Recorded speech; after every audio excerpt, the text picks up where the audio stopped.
ครับสวัสดีครับบ่าวเมืองเสริมพากินพาเที่ยวครับครับกับบรรยากาศตอนเย็นริมทะเลครับผมวันนี้เอามาจัดเมนูทำเมนูกันที่ข้างทะเลครับตอนนี้ก็เวลา6 โมงครับผมเนาะพระอาทิตย์กำลังจะตกครับบรรยากาศตอนแรงที่ทะเลเกาหลีครับผมมาจัดเมนูกันครับวันนี้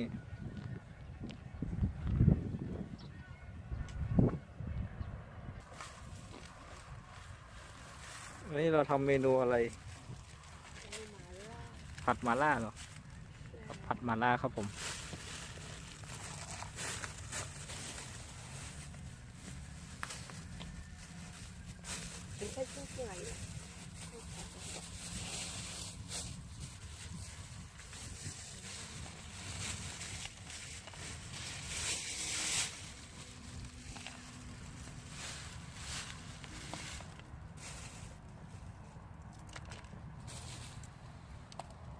นี่ครับเต็นท์เฮาครับผมมีเต็นท์มากางเตรียมพร้อมเลยครับ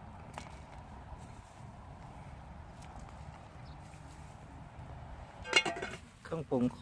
ของเราก็มีพริกกระเทียมอันนี้ส่วนนั้นนี่ก็จะเป็นเปิดให้ดูครับเส้นครับแช่ไว้อยู่รอสักพักครับ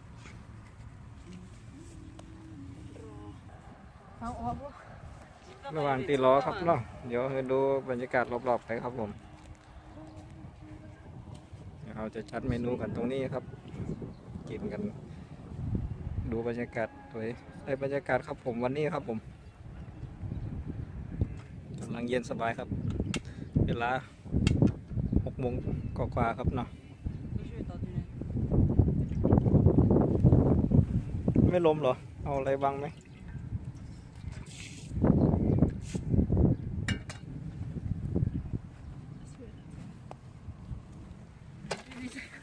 ต้มเลยเหรอ ต้มน้ำเลยต้มเส้นครับเดี๋ยวไม่งั้นมันไม่สุกอันนี้ก็สูตรใครสูตรแม่ครัวว่าต้องต้มกันครับผมสูตรใครสูตรมันค่ะเราไม่ได้แช่มาก่อนเลยอันนี้ก็จะเป็นไส้ปลากับไข่ปลาครับผัดรวมกันเนาะในเครื่องปรุงนี่60 บาทไทยค่ะปลาหมานเท่าไหร่แล้วอันนี้ครับหม่าล่าพริกหม่าล่าครับมาจัดตีเกาหลีส่วนนี้ก็จะเป็นหมูครับหมู3 ชั้นครับสไลด์ครับเนาะ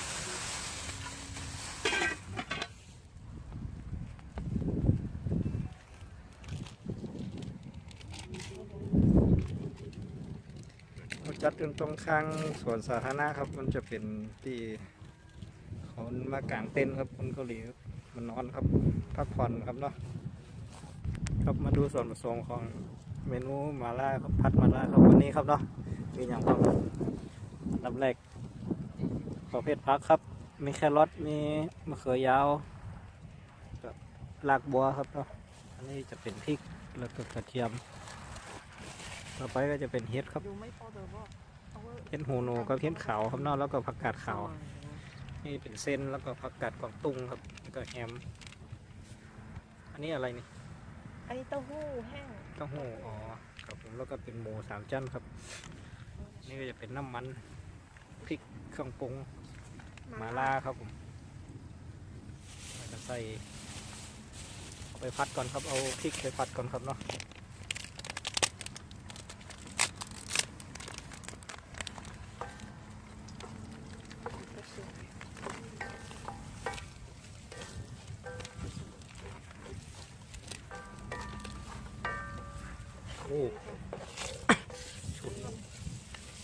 ทำด้วยกระเทียมแล้วก็พริกแห้งครับ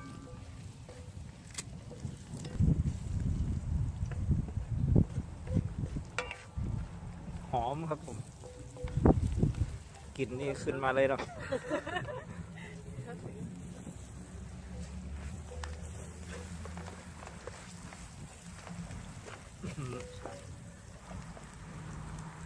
ทำด้วยเอาหมูเนาะหมูไปผัดครับ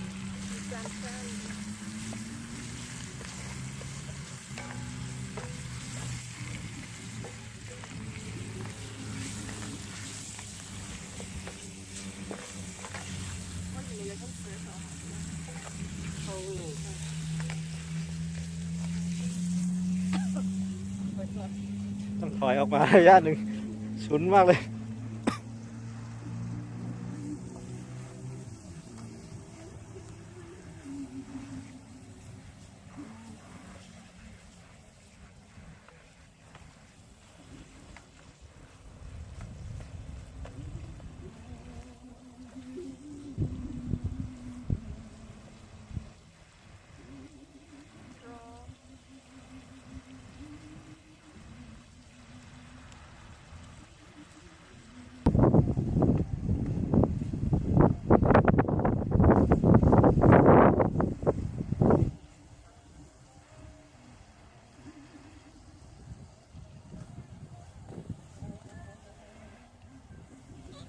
ได้บรรยากาศมาเลยครับผมทำกับข้าวไว้ตัวเองครับเนาะลมก็เย็นสบายครับริมทะเลครับผมวันนี้บ่าวเมืองเสริมพากินพาเที่ยวมาจัดทำเมนูที่ข้างทะเลจวมครับประเทศเกาหลีใต้ครับผม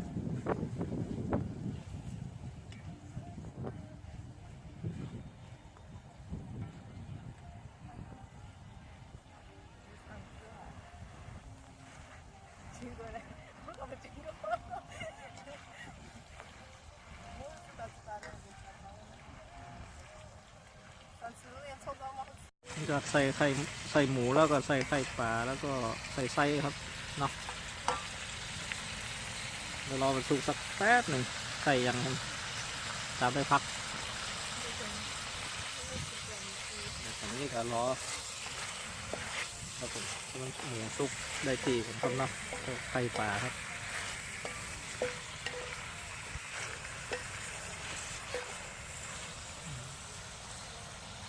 กินน้ำลายแล้วครับ อันนี้ไม่ใช่สมองปลาเหรอ อันนี้คืออะไร ไหนมันเป็นมันไม่ใช่ไส้ปลาเหรอ ประมาณนั่นแหละไส้ตามด้วยผักกาดขาวครับ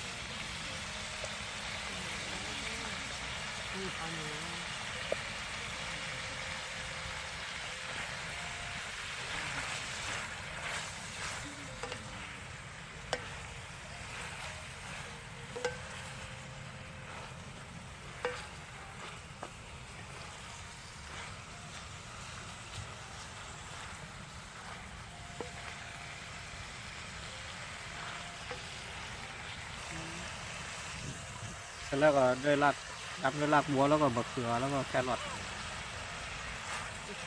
ใส่เข้าไปครับพักเข้าไปครับผมเนาะให้มันเข้ากันครับ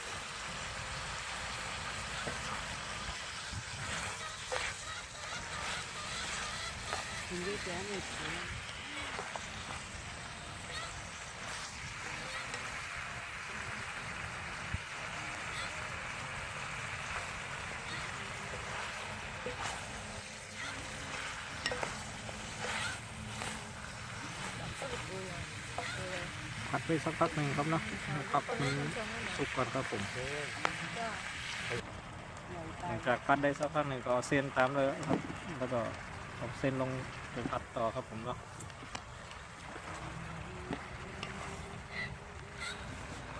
แต่ละสูตรอาจจะไม่เหมือนกันนะครับใครจะใส่อะไรก่อนก็ได้แล้วแต่ครับผม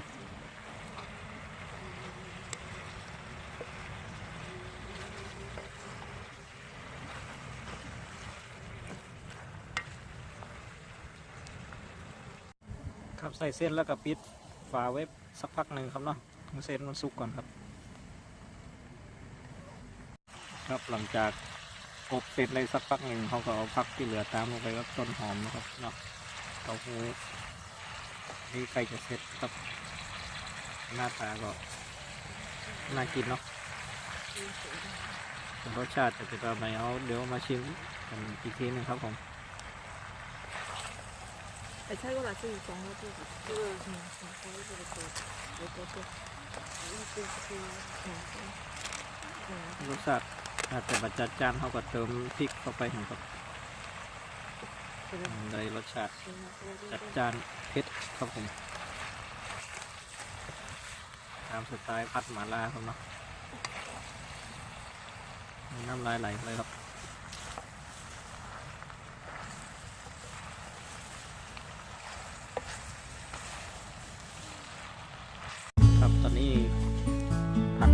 สุกดีแล้วนะครับผมเนาะมาเริ่มกินกันเลยครับกินข้าวด้วยกันครับผมเดี๋ยวชิมดูครับรสชาติเป็นไงครับครับผมกินข้าวด้วยกันครับจิ้มผัดมะระเลยครับ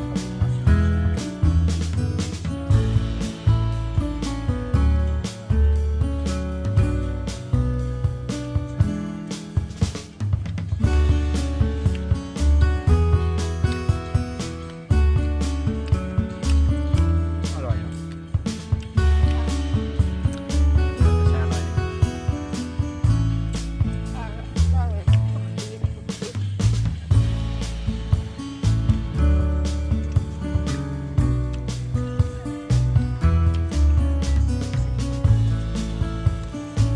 เก็บไว้เลยครับ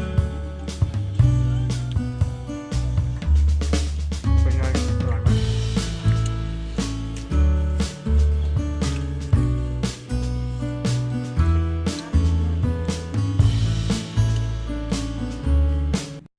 ครับผมหลังจากกินข้าวอิ่มแล้วครับผมเนาะผมจะให้ทุกคนได้พลอยพระอาทิตย์กำลังจะตกครับผมบรรยากาศยามเย็นยามแรงครับริมทะเลครับผมสวยงามมากครับตอนนี้ก็เป็นเวลา6:40ทุ่มหนึ่งแล้วครับผม20:00แล้วครับที่เกาหลีครับผมเนาะครับ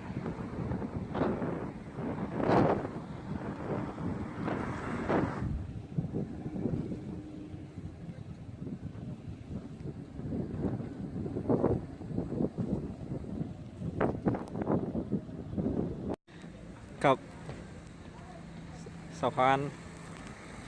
3 สี4 สีครับผมไฟประดับประดาด้วยสวยงามมากครับผมตอนค่ำคืนที่ทะเลครับกับบรรยากาศการเดินหลังจากกินข้าวอิ่มแล้วครับผมเนาะนะครับจะเป็นสีต่างๆสวยงามมากครับ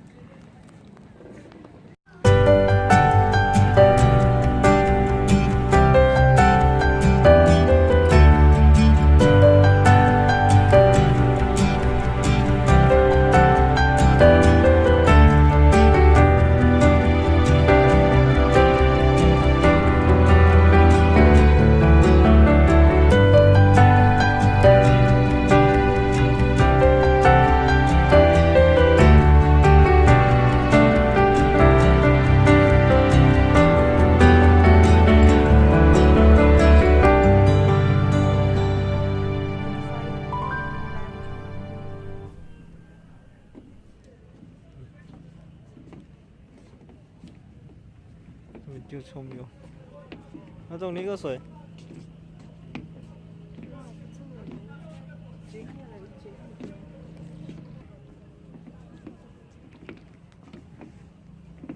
ครับบรรยากาศตอนค่ำคืนครับตอนนี้ก็เป็นเวลา3:30แล้วครับผมเนาะ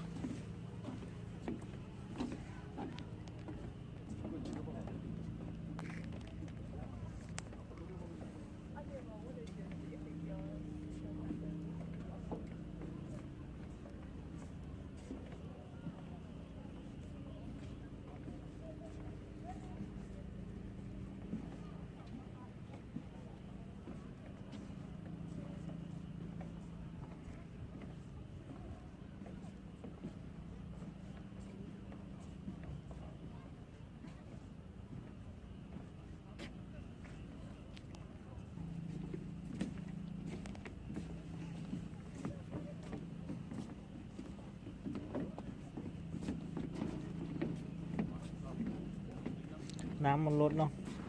ครับ วันนี้ก็ดึกแล้วนะครับผมได้เวลาเดินทางกลับแล้วครับขอบคุณทุกคนที่ติดตามรับชมครับอย่าลืมครับกดไลค์กดแชร์กด Subscribe บ่าวคนเสริมพากินพาเที่ยวนะครับผมเจอกันใหม่คลิปต่อไปครับสำหรับวันนี้ขอบคุณทุกคนครับที่เข้ามารับชมครับผมเนาะเจอกันใหม่คลิปหน้าครับสวัสดีครับ